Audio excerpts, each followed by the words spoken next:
ভালো স্কুলে আপনার সন্তানকে হয়তো আপনি পড়াচ্ছেন অনেক কষ্টে টাকা জোগাড় করেছেন, হয়তো ঋণের দায়ে ডুবে গেছেন, ভাবছেন ছেলে ঝরঝর করে ইংলিশ বলবে, কিন্তু সে ভালোভাবে পড়াশোনা করলো, ভালো ইংলিশ বললো, কিন্তু সে আপনাকে, আপনার মানে আপনার নিজেদেরকে, বড়োদেরকে সম্মান করতেই শিখলো না, বড়োদেরকে সম্মান দিতে জানে না, কথা বলতে পারে না ঠিকভাবে।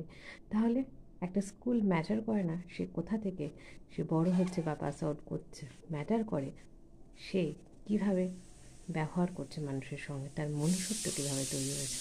মানুষ তাহলে আমাদের বা সব বাচ্চাদের বা একটা পরিবেশ ম্যাটার করে, সে কোন পরিবেশ থেকে বড় হচ্ছে, আর ম্যাটার করে সে কীভাবে মানুষের সঙ্গে ব্যবহার করছে।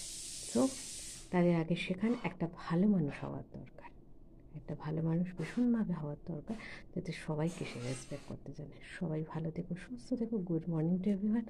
ভালো লাগলে পাশে থেকো, সঙ্গে থেকো এবং চ্যানেলটিকে সাবস্ক্রাইব করে পাশে থেকো। আর ভালো না লাগলে সেটাও জানি।